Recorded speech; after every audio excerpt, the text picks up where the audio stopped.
MTA Networking Fundamentals, IPv4, subnetting. I will be honest with you, it is not an easy topic.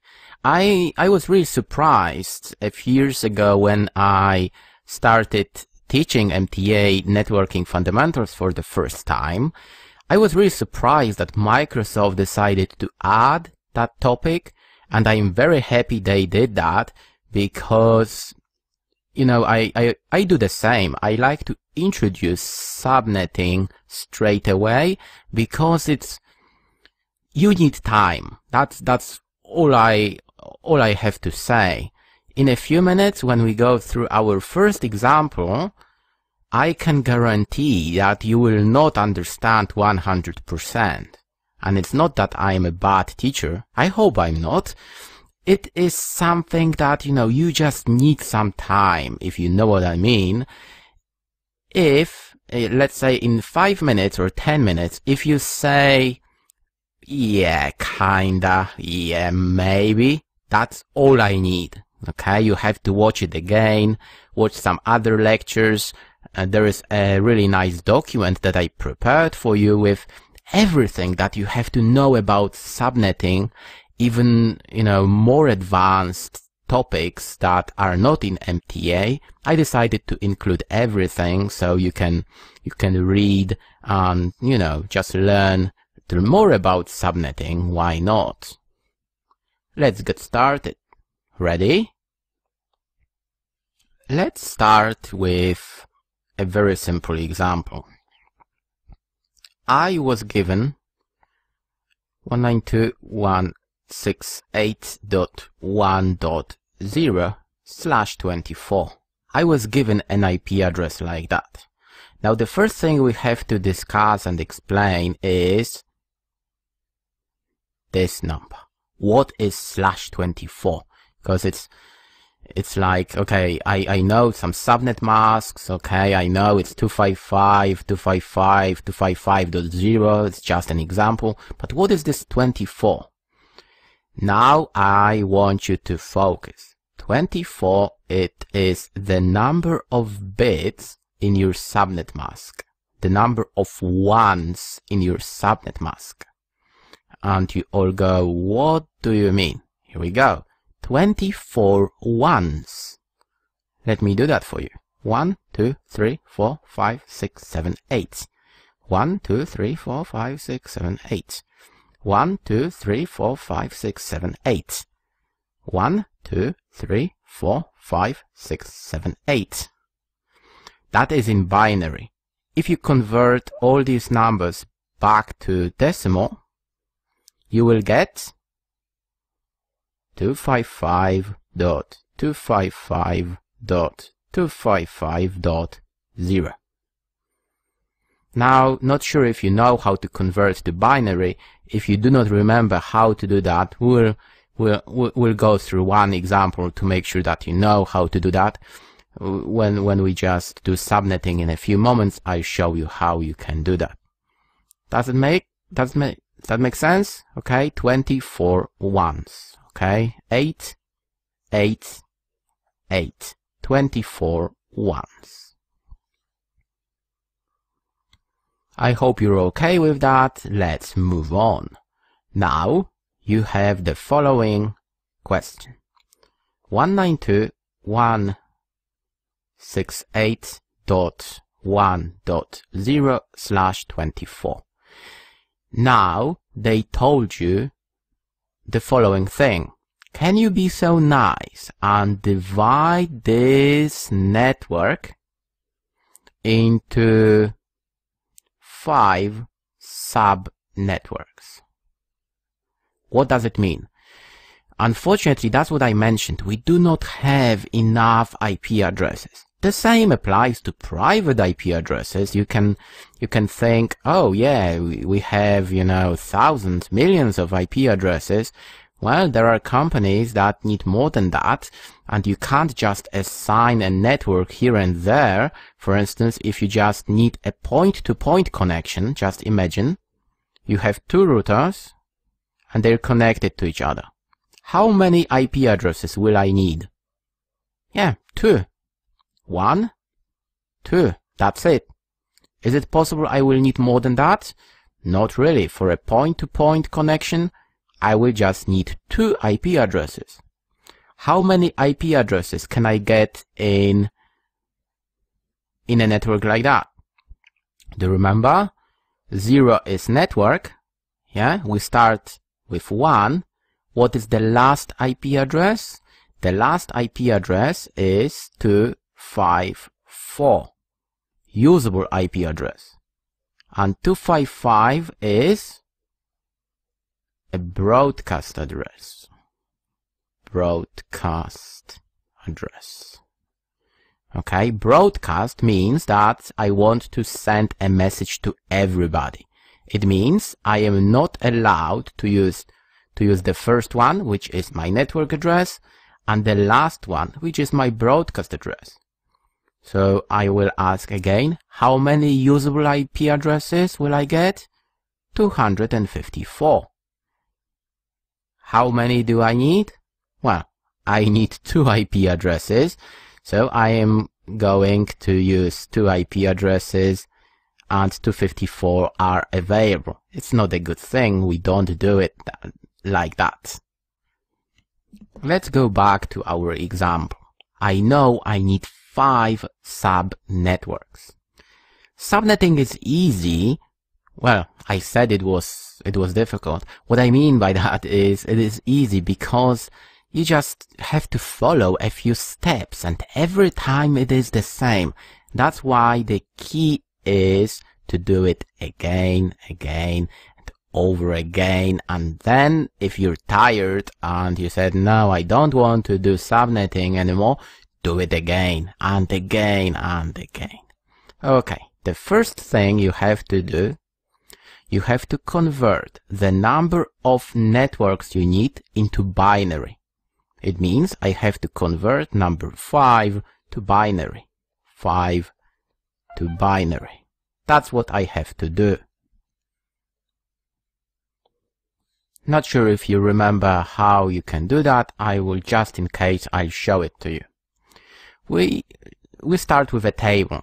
128, 64, 32, 16, 8, 4, 2, and 1. That is a table that you will use every time you do subnetting. If you're interested, it is 2 to the power of 0, 1, 2, and so on, yeah?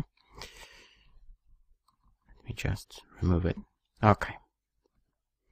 Now, we have to convert number 5, okay? We look at this table and we say, no, 128, that's not good, it's 0. 0, 0, 0, 8, no, that's too much. 4, yeah, that's okay. Because 5 minus 4, I can do that. It is 1. I am left with 1. 2, no, that's not good. And 1, yeah, I'm okay. 1 minus 1, that's okay. You should always get 0 at the end. It means that 5 in binary, it is 0, 0, 0, 0. 1, 2, 3, 4, 5, 6, 7, 8. Yep. That is 5 in binary. Okay? If you're not sure, just do it again. Make sure that you're comfortable with that, because that is something you will need. The second thing we have to do, we have to convert the original subnet mask to binary. 24. We know how to do that. 24 means we have 24 ones. Yeah? 1, 2, 3, 4, 5, 6, 7, 8. 1, 2, 3, 4, 5, 6, 7, 8. 1, 2, 3, 4, 5, 6, 7, 8. 1, 2, 3, 4, 5, 6, 7, 8. That was easy. Now a question. How many bits do I really need to get number 5? Do I need 8 bits? No, I need 3 bits. Why? Well, you can skip the zeros. Why? Let's say you owe me £100. If I tell you you owe me like that, is it still £100? Yes, it is.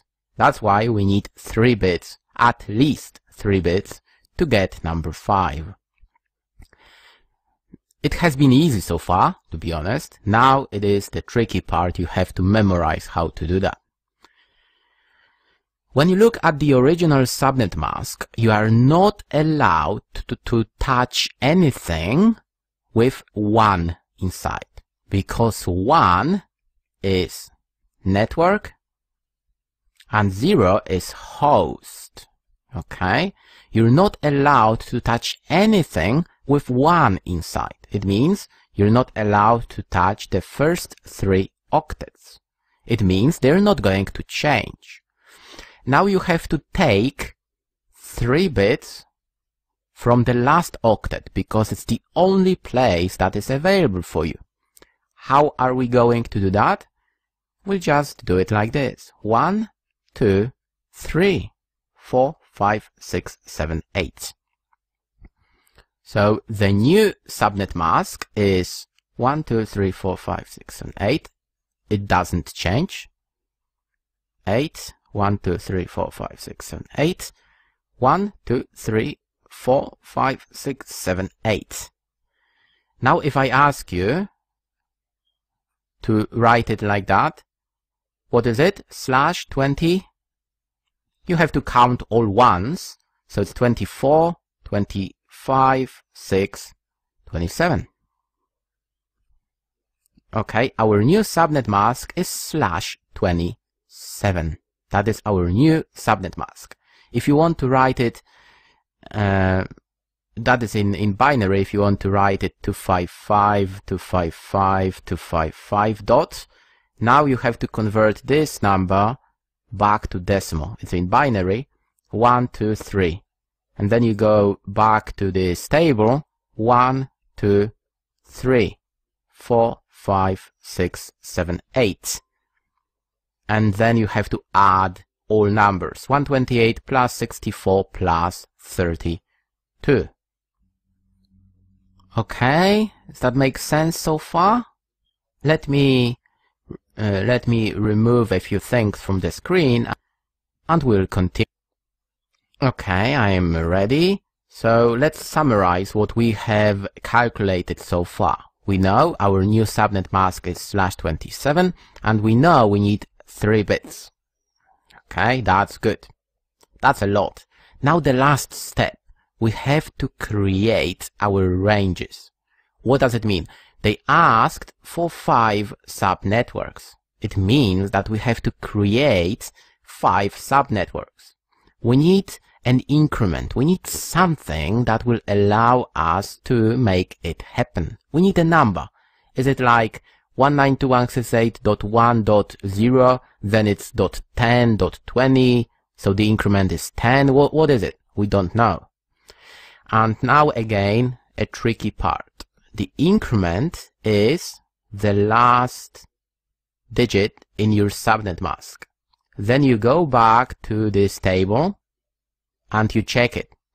So it is 1, 2, 3. That is your increment. 3 bits, right? 1, 2, 3. Our increment is 32. That is your increment. It means our ranges are 192.168.1.0.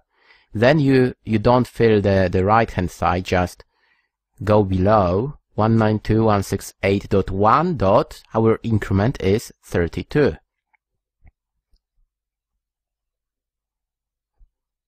Dot 64. Dot. If you set 128, it's not correct. Increment is 32. 96. Just be honest, did you say 128? I'm pretty sure you did. Most people will say it. Okay, so now what is the last IP address in each range? 192.168.1 dot. What is the last IP address before we go to 32? It's not a tricky question. 31. 192.168.1 dot 192.168.1.95, and so on, yeah? We're done when we get to 255 or above. You're done. Okay. Does that make sense? Okay, I'm pretty sure you have to watch it again and again. Take a piece of paper, do that, make sure that you're okay with that. In our next lecture, we're going to I'm going to give you 2 or 3 more examples with subnetting, and you can see that you can be asked to answer a question like that on your exam.